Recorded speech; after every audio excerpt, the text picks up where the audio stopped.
Hey everybody, welcome back to another Stoneface Reactions. I'm Griffin, that's Theta, and we are here to go over each of the episodes of Witch from Mercury and figure out which ones we think are really great and which ones we don't. Or I guess more in particular, we're thinking, well, which one do we think is the absolute best, and work our way down from there. Well, actually, I was going the other way. Which one did we think were good, and which ones did we think were the very best? Because there Yeah, were there no we bad episodes. The go. show is fucking awesome. This is true. I don't think there were any bad episodes. Having to think about it real quick here, some are probably more entertaining or more relevant to the plots we care about than others, but they were all still good, and I would watch them all again. I have multiple times. There you go. I say, So which I is the worst of the best? so I guess with that, we could go ahead and start off. Theta, what is your worst episode? Should be also said we're including the prologue, so we're gonna have Indeed. 13 on this list. My number 13. By the way, when I say it, you go ahead and let me know where it is on your list. Sure thing. My number 13 is episode 10, Circling Thoughts. Isn't that funny? Because I need to number these real quick so I know which one, but that is going to be my 2, 3, 4, 5, 6, 7, 8, 9, 10, 11th. So not that far away. I mean, it's the episode where Suletta starts like gaining doubt, right? Right, she starts getting very mopey and anxious because of it, and kind of has to deal with that with herself, and then gets evidence to in that direction. Right, because it's where Miran comes back. She's been self, you know, she like starts dealing with her father again. She's being more independent. She's got her own spaceship now. Uh,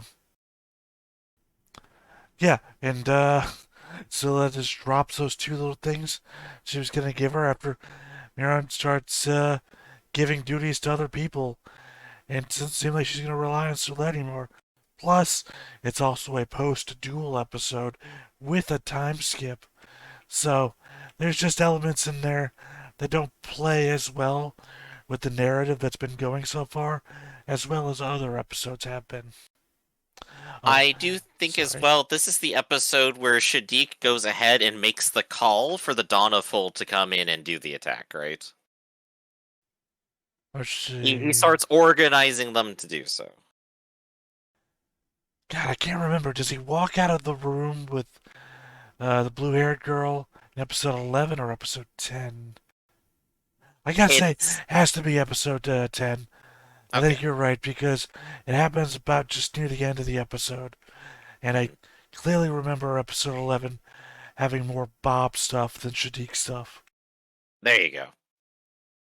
So, still a good episode, but definitely one that is definitely a slower burn, especially emotionally, except for basically the end stinger.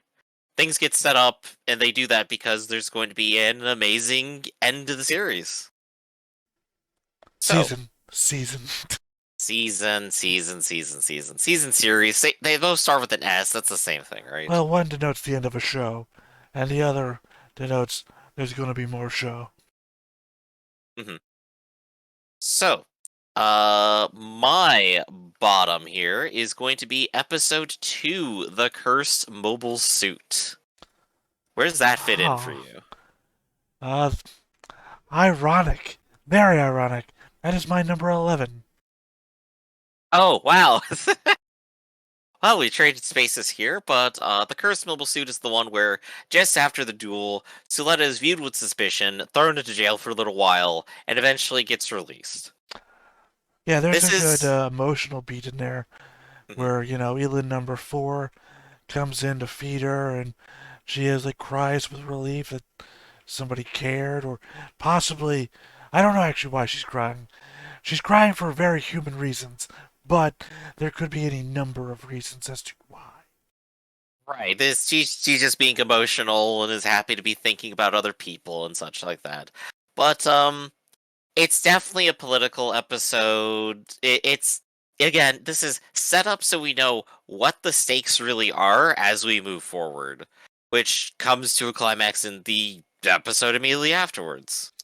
Oh, yeah, I think this is also where Mirain goes off and yells at her dad in the middle of a meeting. Yep, she goes in, yells, and goes, "I'm my own girl," and then her dad goes, "So, get out of here." Yep, Vim slaps Ghoul in the face. hmm Prospera blackmails Vim. There's a lot But of not for the slapping. there's a lot of good stuff going on. Why was it so low on yours?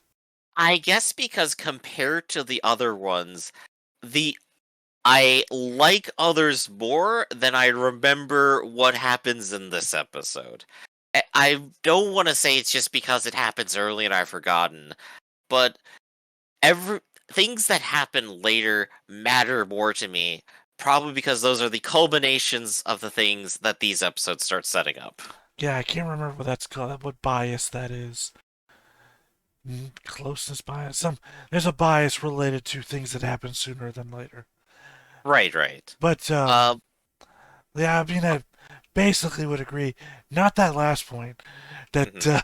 that things that happen sooner are more important, but more so that there are episodes with more stuff that I liked directly in them than this one.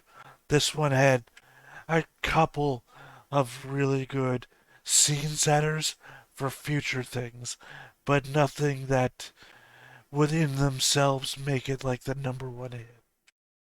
Gotcha. All right, so that was my lowest on the board. Now we're up to the second one up the board.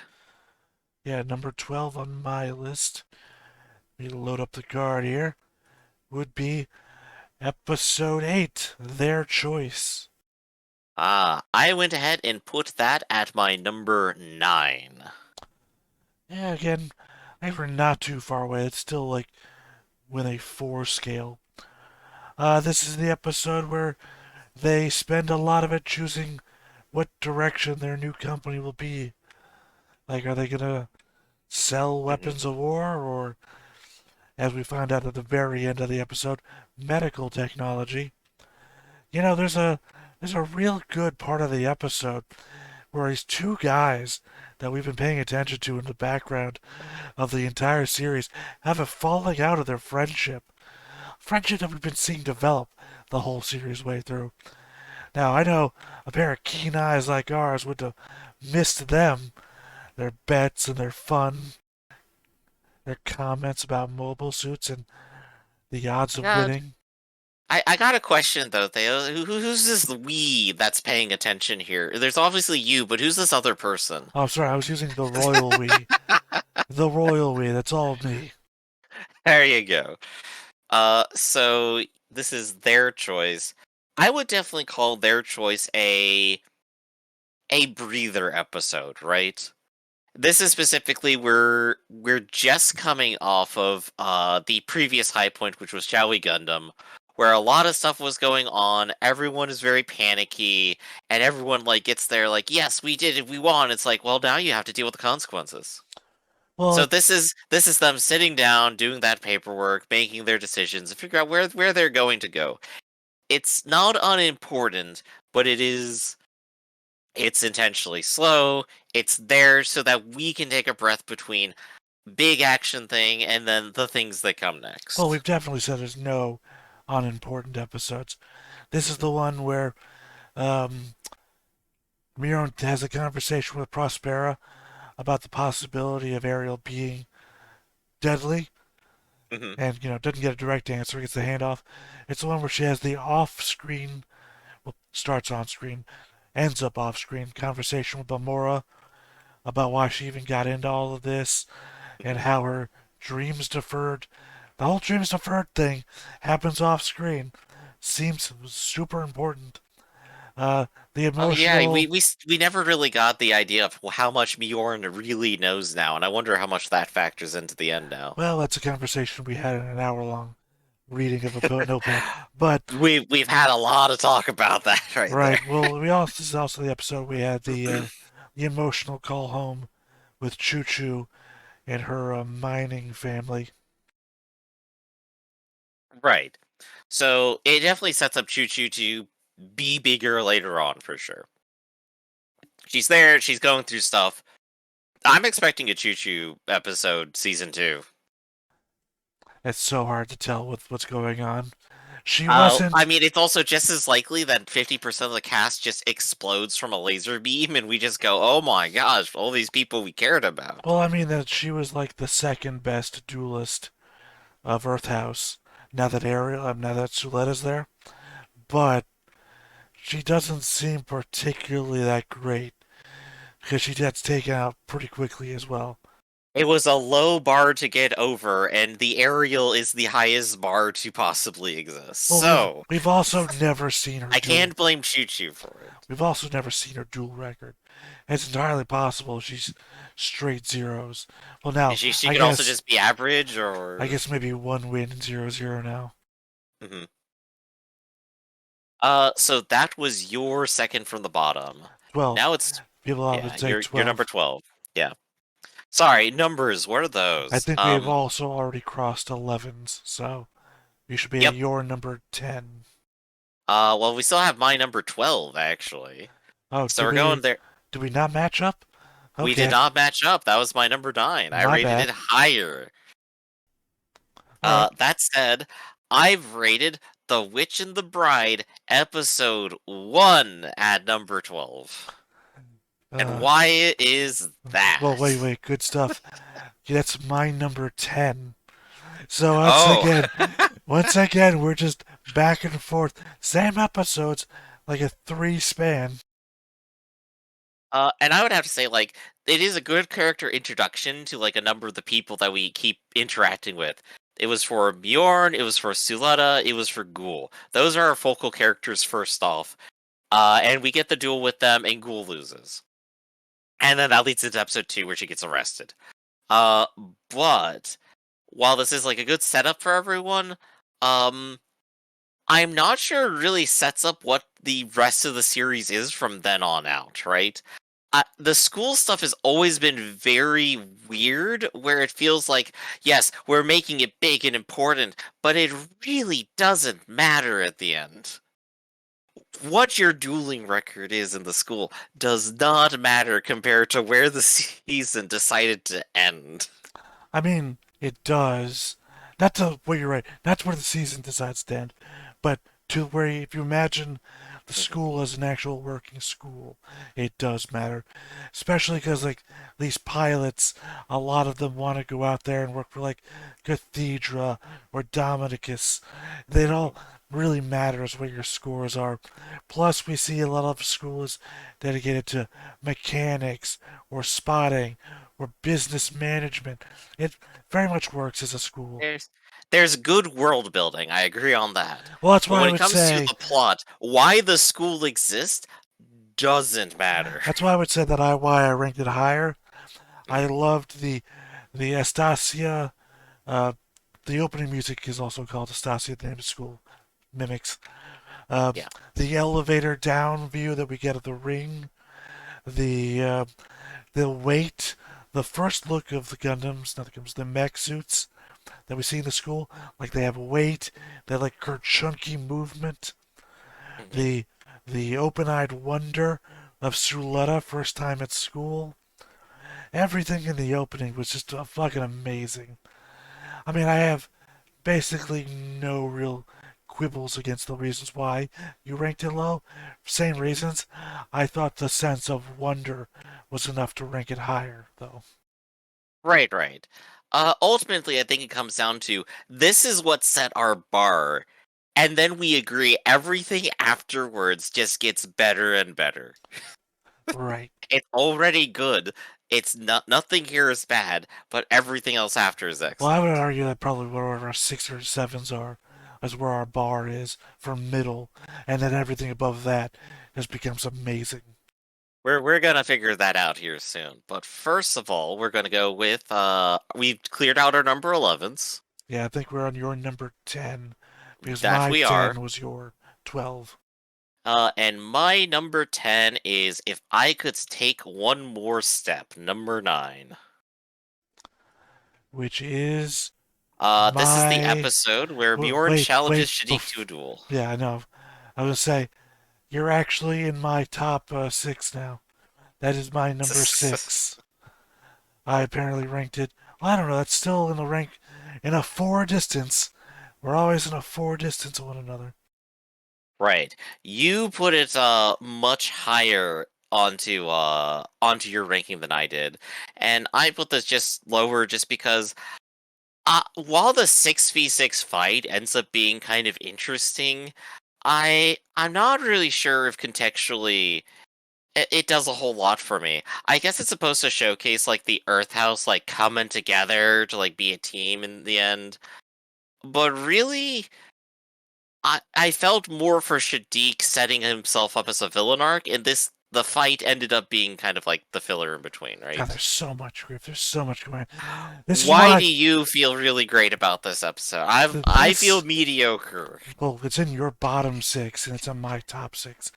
Yeah. Well, for one thing, we have the machinations of Shadiq fully on display, and his want to go for gun arm to get Gundam technology. We're also introduced more so to his backstory with Suletta. Sorry, not Suletta. Obviously, there's some sort of weird thing going on there. But Mjorn, sorry. Yeah, yeah. More of his backstory with Mjorn. You know, the whole I should have said I would have protected you if I got the holder thing that he says at the very end. We But you also, didn't. we're also not only that, we're the first step to, oh my god, the fortune teller might be telling real fortunes with the Lalik, what's her name from Shadiq's crew thing going on with don't mess with my 12th backup boyfriend. Um, then we have the duel, which, as you said, shows the entire connective tissue between Earth House. We then also see Antidote doesn't fully work on Ariel, which is major because that's our first sign of someone breaking out of it. Hmm. Which it goes on, and that happens again later on in another episode. Yeah, which I guess we'll get to when we get to it. But yeah, there's so many little things I felt that added up together in this episode that it wasn't just another duel where it's just Suletta and Ariel. There was a lot of small things coming together to make an amazing episode. Right. I think if I wanted to rank it higher, the thing I would have wanted out of it more would be something to make me more to remember more about the individual pieces of Earth House rather than just that Earth House is good as a group. Because like when we went to our character tier list, I just kind of went Earth House, who's that? And then I told you. Yep. So that would be the difference there. So that was my number 10. Our number 9s. Do you have one still, or that got cleared? Oh, God, did you? I did forget. Did you say episode number 4 already? Uh, no, I have not said episode number All right, 4. that's my number 9. Unseen Trap, episode number Ooh. 4. I put that at my number So 5. this is the opposite then, where I'm in my bottom 6 and you're in your top 6. Exactly. So you go ahead and go first. Well, it comes off of the last Ghoul duel between Soletta and Ghoul, where he proposes to her and she runs off. Uh, I mean, honestly, here in the moment, I don't remember that much about it. That makes it stand out to me. Ah, jeez, what happened on Unseen Trip? Oh, that's right, emotional resonance. This was an emotional resonance episode. I believe this is also the episode. This is the episode where Suletta had to find a spotter, otherwise she was going to Mhm. fail the test. And that's when she talks to Earth House for the first time as a group as they're coming down the stairs, and they're trying to indicate to her, "Hey, we're kind of marginalized as a group. You may not want to hang out with us." Choo Choo comes to Suletta's defense as the two jerk offs make her cry. She's like, maybe I just want to go home. I don't, I don't think school. It's like, yeah, I feel like I'm crying right now. What? When you get a girl to cry and say, I just want to go home, that's just like, oh, that's feeling. It's like, I don't care. A lot of other stuff could not have happened in the episode, and Suletta crying because she wants to go home, breaking down the whole run and gain one thing, and just falling to her feelings, and then Right, Choo she's like an Choo. early high school student who still kind of is set up in like middle school social ideas, But then, is immediately brought to and then tears. Choo Choo off on the side saying, "You know what? Fuck this," getting out of the suit and beating ass on the stairs. Was just that's why it's I I know I'm describing it in a way that would make it seem like higher on my list, but like it was we said, better stuff awaits. I think like what makes it stand out for me is that one, this is like one of our early moments of Bjorn and Suletta working together and showing off that like they're not just like this groom and bride thing like together as like in name, but that they actually have the capacity to work together and work together really well, that there is some synergy between them, right? Yeah. Also, Miron shows off. All I gotta do is read the manual. Yup.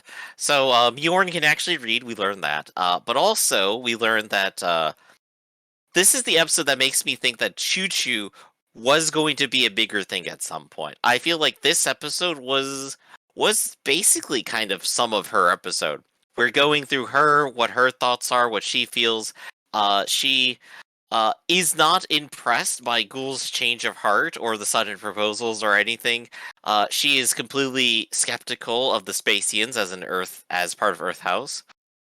And of course, she just goes ham and beats up the pranksters, which is amazing. She just does not care. She's great. Well, This is what made me really like her. I wanted to see more of her. We just didn't end up getting more. well, I mean, you're saying that like she's not going to eventually. It's entirely She's possible that if we get to Earth, she's gonna be our point of reference for the average Earthian people. Like, 'cause we already hmm know her like minor people, the miners she grew up with and everything. And that's yeah, not like Nico with the an ally of the prince or whatever the hell's going on there. She seems like the most down to earth yet connected.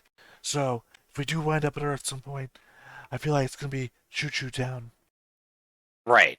So, she gets set up for the future. I want to see more of her in the future, and I like that. So that was your number nine. My number nine we already went over, which was their choice. Now we're up to number eight. Is yours cleared off yet? No, should be yours, right?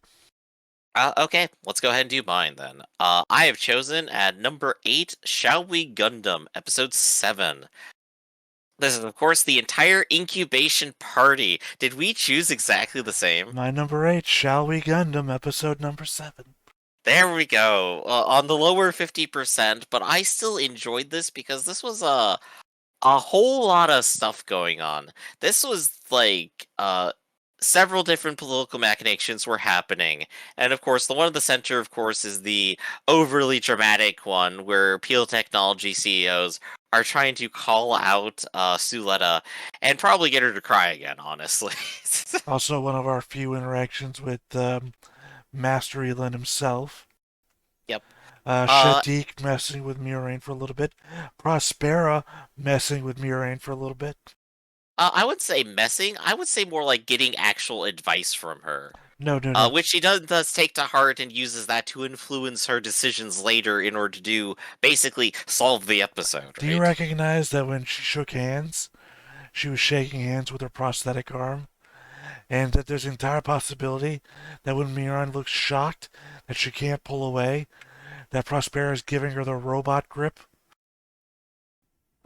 Oh, that's while good. That's good, while actually. while at the same time saying, "Oh, Benneret's daughter, huh?" I almost thought you were gonna go another direction there with that. It's like, and when she shook with the robot hand, that means that it wasn't real. Aha! See, it was the fake arm, so it was a fake promise. Well, it just seems like if she Something was going to goofy. express her anger in that moment, because she does take the next following I moments. think she did. So In yeah, the you're next right. following moments, you're saying she's giving advice, but I think she's breaking her down. Like, huh, She isn't that funny? Princess, not tired of her dress yet. I do agree. I think there's several different things happening there literally all at once, and it is a fascinating relationship that they have between them, where on one hand it's just like, all right, you're courting my daughter, your father was a part of the conspiracy that got my husband killed and destroyed my research project, and of course now we're business partners. Yeah, there's definitely a lot of layers that and I mean she goes on to use that relationship later, so it's not like it comes from nothing. I think it is a little bit of evidence in my bucket of Prospera isn't necessarily petty enough to do something to Bjorn specifically because of who she is.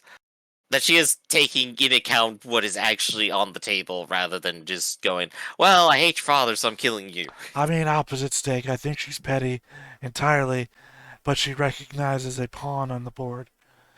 I mean she does go on to mention Mjorn to Prospera multiple times whenever she wants Prospera to do sorry, whenever she wants Suletta to do something. Mhm. She's using the ah, I have a connection. The how do you hurt Superman? She's using that methodology, right? Right, I right. don't have to threaten you or say things like, I don't know, if you don't do it, Ariel might get hurt. All she has to say is, I heard Mjorn was over there, and there's some fighting going on over there. Mhm. So that goes ahead and concludes our number 8. Now we're up to number 7. And if I have to go first, I'll go ahead and say my number 7 is Ghoul's Pride, episode 3. I really enjoyed this one. This was the Ghoul episode. It was the rematch after Suletta's been arrested. They cleared the board and said, no, we're doing this for real. Then Ghoul gets the AI enhanced mech in order to fight Suletta, realizes that he's cheating, and then goes, wait, no, I literally can't do that. I was about to jump in and say where it was on my list, but before I even say that, he doesn't just realize he's cheating. He realizes it's cheating well before the match and fights his dad on it. He Mhm. doesn't want to do it. He didn't realize he's cheating halfway through the fight. Sorry, my summaries are weirder than Also, others. what number are we on now? 7? Number 7. Right. Ghoul's Pride is my number 5. So we're only 2 off, but I put it on the other side of the 50 yard line, and you put it on the We're in the 50. middle of the pack then, yeah. Well, I would say what 7-6 is like the 50 yard line. Mhm. I would say I put mine on the other side, and you put it in the middle. Right. So it was a great episode. I enjoyed it, and it's very fast, very concise, and gives us exactly what I think we wanted, which was development for Ghoul and showcases like the start of his downfall, basically. Well, I mean the This is downstar, where arguably the his downfall start. starts next episode, but this is where it No, starts. his downfall starts in episode 1 when Suletta came aboard. But Oh yeah, everything went wrong until she came aboard. the Her one the one Gundam willing to fight. But I mean, I put it higher because it's cool at his best, right? I'm not arguing, yeah, using an AI to pilot suit. No, although arguably that is not cheating. That would actually be an even footing, given that we know Ariel is a also self-controlled. So, I mean, at worst, he's fighting her in the best thing that to fight her with. But I mean to say is, when he shuts off the AI and starts fighting his own, it's also the best piloting we've ever seen him do. He doesn't pilot as well. Better maybe than other pilots since then. Well, that's what I'm saying. He doesn't fight better after this either. And before this, he's never fought as well. That 3D maneuvering he does off the back of his grappling hook feet was par none the best we've ever seen him do. And Yup. that's after already mostly losing the fight. Like the AI didn't know what the fuck to do anymore.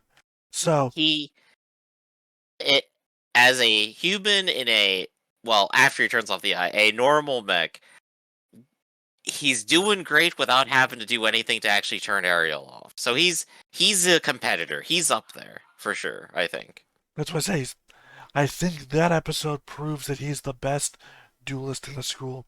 That In an AI-controlled mech, sure, he can fight Suletta and Ariel.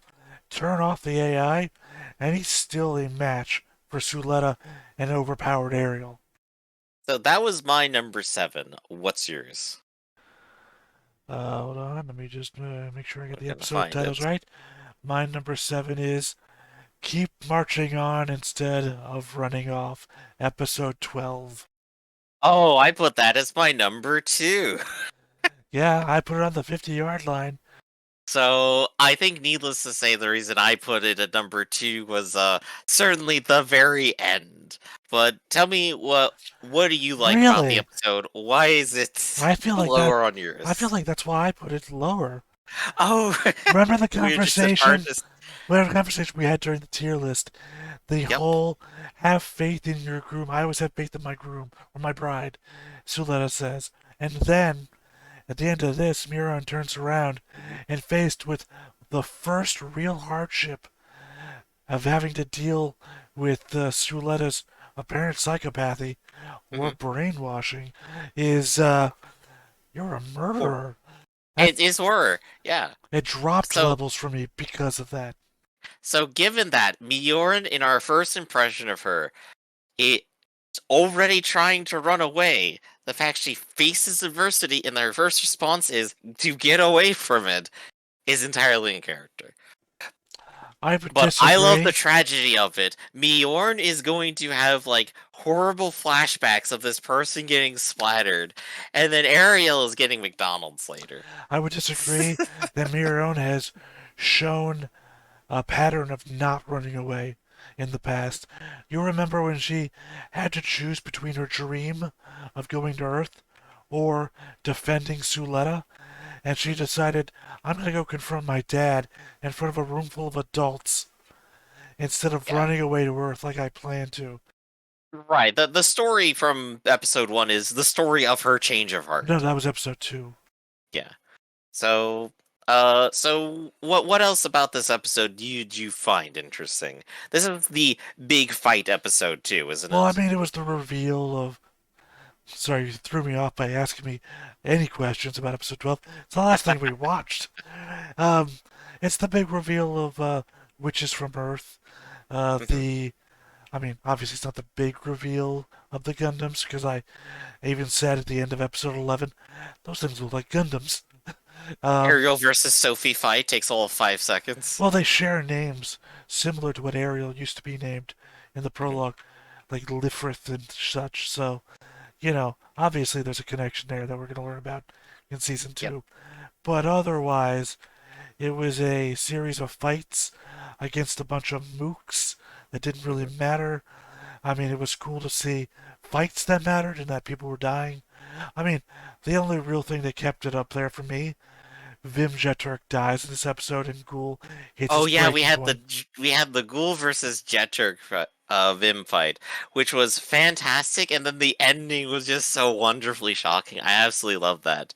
I will agree, like for the most part, it's Mooks versus Mooks. What's happening doesn't matter too much. What's important is that the station's getting damaged, and we get to see the characters that we do care about, how they're trying to get over this adversity, what they're doing, the damages that they're taking. Vim is like, I'm gonna go out there and fight because I'm cool. And meanwhile, Dellard is like, "Oh shit, I'm. This is terrible. Save my daughter, please." Yeah, I mean, it's definitely Ghoul's lowest moment. Um, Delling is obviously. Well, remember, because his escort team says, we got to get you to safety. And apparently there's a safety room or something they're escorting him to. Yeah, So, it's not about. Yeah, I don't think he ever says save my daughter. He, in fact, chastises her for not wearing a spacesuit.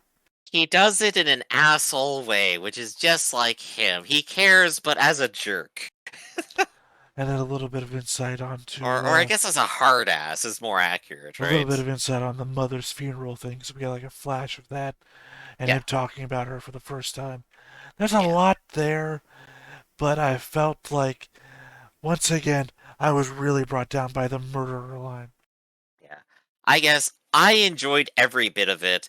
And I definitely loved seeing Sophie just be absolutely obsessed. That was fantastic too. It was everything I predicted. She underestimated everyone and then got punked for it. Exactly what I wanted. So that was my. That was your My which number number? 7. Your number 7. So now we're on to number 6. So my number 6 in the middle of the pack is also in the middle of the season. It is Reflections in an Icy Eye. Pale Episode 5. Technologies has sent Aelin to reveal the secrets behind Ariel. Suletta had Aelin in her mind because of his benevolence. One day, Aelin asked Suletta to go out with him. And that's the whole synopsis. That's funny. I put Reflections in an ICI as my number 3. Ooh. So, what makes this episode super attractive to you? Because this is, I know why it's for me. It's because it's the beginning of the arc, basically. The two-part arc, I guess. Or is it Well, 3 with Unseen Trap? I don't. It's 2-ish. This is the Elon focus episode, and then it follows up with the consequences of this. right. Well, I mean, you tell me why it was your number 6. I think it's because this is a point where we see more of like the true Elon before he starts getting very grumpy at Suletta for all of this, right?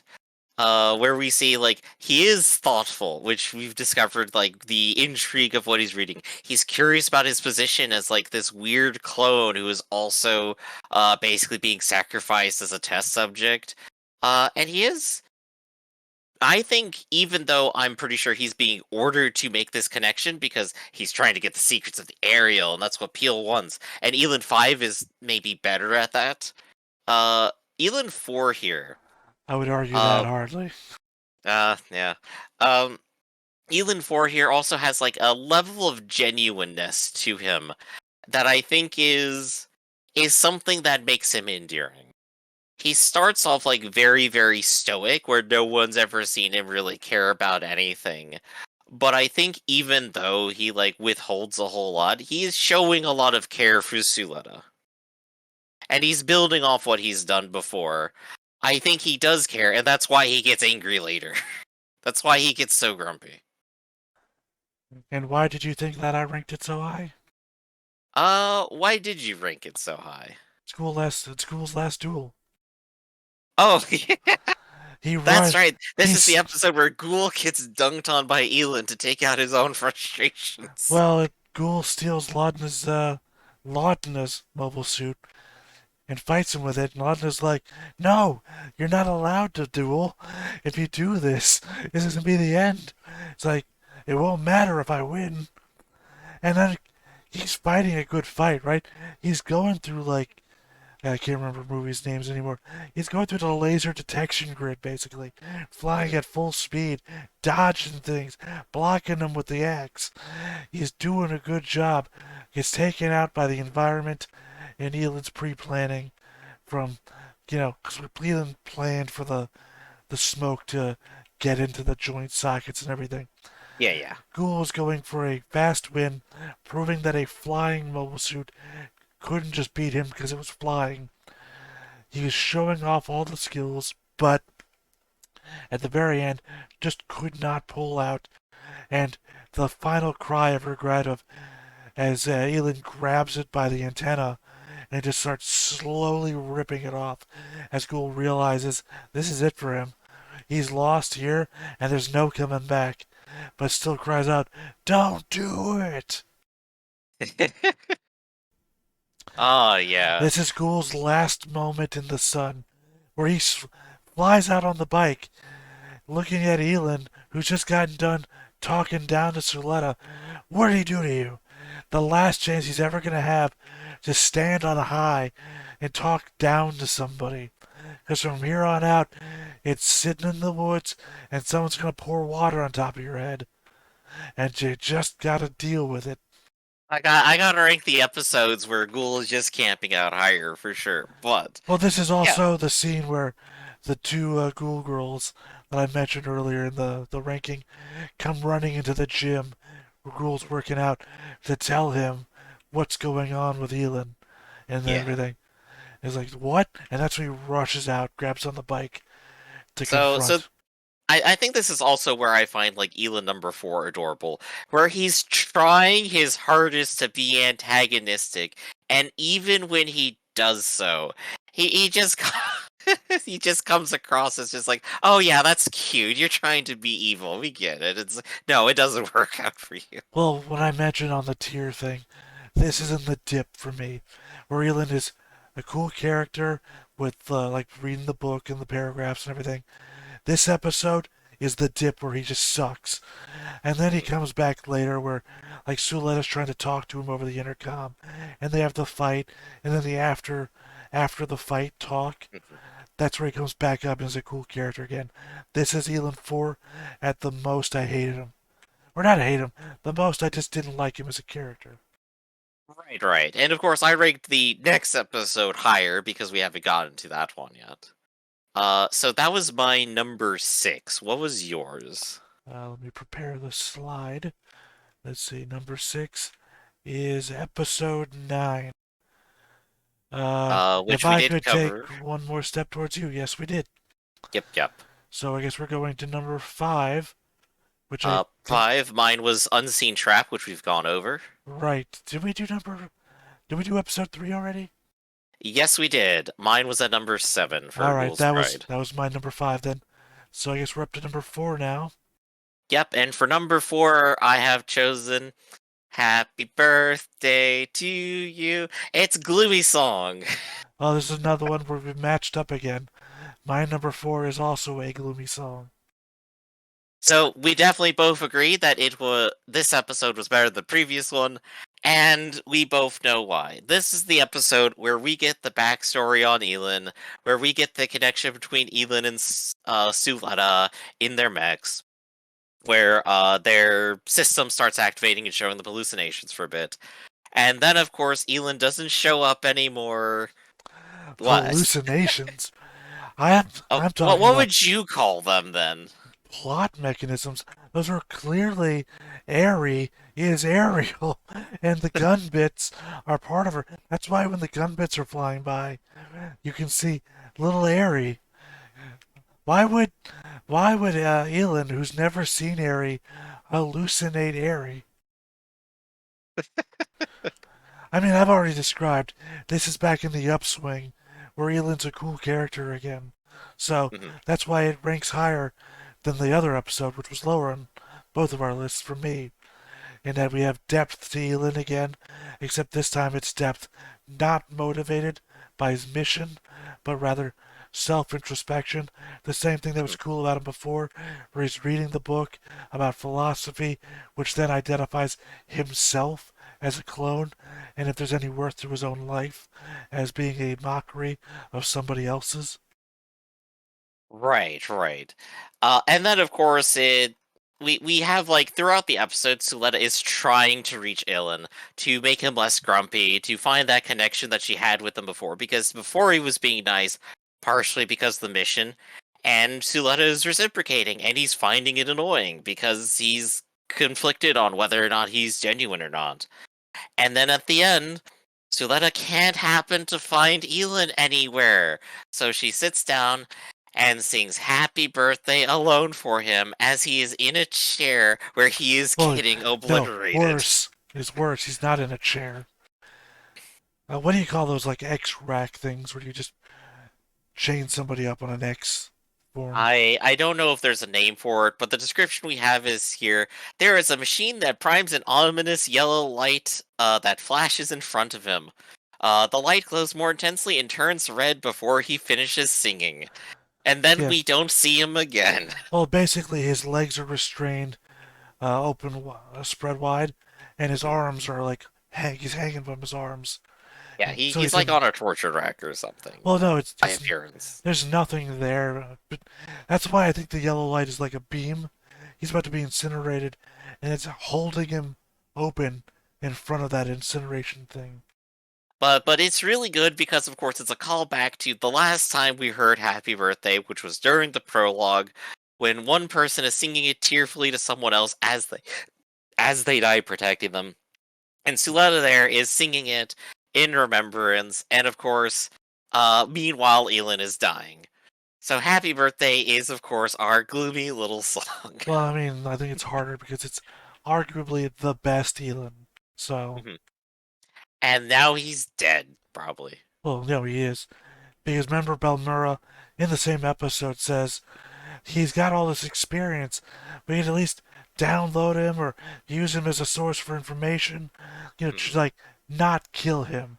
He, And he's now there, in the Faract, I guess. well, no, I don't even think that. I don't. Well, I mean, well, Maybe we'll see I don't later. think so because remember they also made the play that we'll just destroy the Ferrite. We don't need it Mhm. in order to destroy Ariel. So I don't think they would have done that if they uploaded somebody in there. All right. So Theta, that was both of our number fours. We have two episodes left and two possible slots for them. Now the question is, did we both agree? Well, no, you've So, already. My number three was one of your earlier ones. Remember? oh, was Yeah, it? you've already done episode five, right? Oh, then this is my episode three then, or my number Is three. your number three episode three? No, my number three is the prologue, where we get the start of everything. We get the Banana Nana Institute. Uh, Unfortunately, the one I have no slide for because it yeah, was no. they didn't do a slide at the end of the prologue. Yep. I will say your number three is my number one. Yep. So, I definitely like this one a whole lot. This was the one that got us absolutely hyped to watch this, and it ends off, of course, on Happy Birthday after everyone is dying, as young little Aerie is like, "Oh yes, this is the happiest birthday. Look, they're going off like candles." Well, I mean, it's like the prologue comes out, right? Mhm. And I'm like, we're watching like two or, well, I think at the time, two different Gundam shows. And we got like a moment free. What if we just did like a recording for this new show that's coming out? And I was so emotionally devastated that by the time we did our next seasonal anime review, it's fucking going on the list. Number one, we're watching it. We gotta know what happens next. Exactly. It for a concise singular episode, it hits hard at the emotional beats so well that nothing else matters in it, honestly. We also get like a lot of good looks at a bunch of other characters. We get like a little bit of backstory and information on what's happening with lore. Basically the context of what the Gundams are, but it doesn't matter. The emotional beats are what's matter. That's what we're there for, and they are perfect. It was a episode that was so good that the next 12 episodes don't reference some of those characters, and yet they still were S tier ranked on our character tier ranking list. Exactly.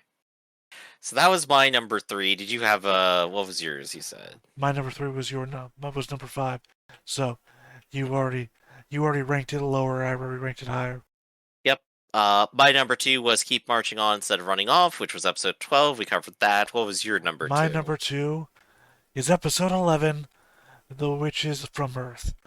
Well, There funny was enough, no, I know your episode, your number it one, right? it's my number one. Yeah, That's there was so no, here we go. almost no greater emotional resonance could be had than the Muron Suleta reconvenance.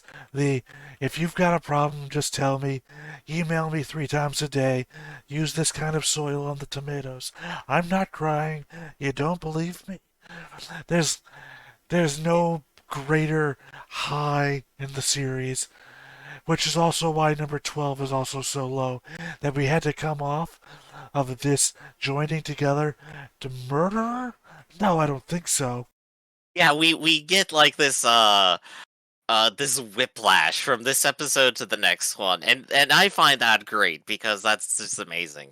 But this episode itself, where like where we go from Bjorn chasing down Suletta in the halls like a horror villain, The screaming that she's gonna get her, the to bumping her head, having their the bumping her head, angry look like, what'd you make me do? And then climbing over all these cargo containers. you It was can't great. stop Bjorn, she's coming for you. And then of course leading to their actual talk, to their hug, to their understanding, and of course you're useful to me. Now do these chores so that you can continue to feel useful without me having to say it every minute. But I mean, also the culmination of relatable distancing that happens before that. Like, oh, there's no food left. well, I guess this is my fault somehow.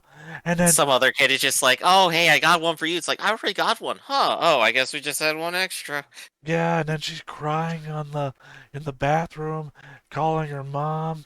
And it's just Gosh, like, yes. It's so sad for yeah, her. it's like it's all very relatable distancing that makes the hard hit harder. I mean, So she's already figuring that, like, when someone says, like, useless, like, they're referring to her. She looks up like they're just messing with their phone that's on the fritz. yeah, yeah, as I was saying, It it's goes from Suletta at her lowest all the way up to Saletta at her highest, and then she goes to murder the next well, because episode. it comes off also the dropped figures at the end of episode 10. It builds off of the last episode's already inconceivable sadness to Suletta just trying to find signals that she's right, and then Mhm. calling her mother and say, I was wrong this whole time. I thought these things were happening, and I just don't understand people. I'm actually afraid of people, and the people I thought were friends didn't Mhm. need me after all. And it's like, oh my god, my heart stopped beating. Somebody, I know. Gosh, it's like that very moment where you're just like, this is genuinely sad. We understand exactly what they're going with. And it's like, no, no, Suletta, you just need a hug and for someone to tell you it's okay, we swear. And that's why you're calling your mom. I had a hard time if that was going to be my number one or not. But like I said, the prologue was such a huge kick that we wouldn't have seen episode 11 had it not been for the emotional kick of the prologue. Exactly. Like the one prologue episode carried us an entire season to see this and got us right back where we started. We're just like, yes, more please. Exactly. So yeah, episode 11 is definitely like the heart of season 1 right there. It's everything we wanted and we're just so immensely happy. But that covers all the episodes then, doesn't What it? was your number two? My number 2 was episode 12, the one directly after that. Right, So which I went it halfway. doesn't reach that exact same climax, but I got a whole bunch of stuff I didn't know I wanted, which was everyone being traumatized. So that made me happy. It was, I mean, it was alright. It was all right. Quote Theta 2023. It was all right. Well, again, we already know That on the back of the box. it's halfway down my list, so we know it's not as highly ranked as yours. Right, right. But ultimately, there aren't any bad episodes to season 1 here. We enjoyed all of them, even if they're maybe a little slow or like less related to everything else going on. We still had fun with all the characters, and we want to see them all again. Yeah, can't wait for season two come April, and you know we're gonna be watching it. Oh my gosh. It's going to kick off with Ghoul traumatized, Mjorn traumatized, and Suletta like playing with her McDonald's toy. Where do we go from there? I mean, well, you'll find out when we do that other recording that we have to do. Indeed. So I think in that case, that is our rankings of the episodes for Witcher Mercury Season 1. This has been Stoneface Reaction, everyone. I'm Griffin, that's Theta, and we will catch you next time. See you around, everyone. Hey everybody, thanks for watching another Stoneface Reactions. If you have an idea of another video we could go ahead and watch, go ahead and put it in the comments down below and we'll add it to the wheel.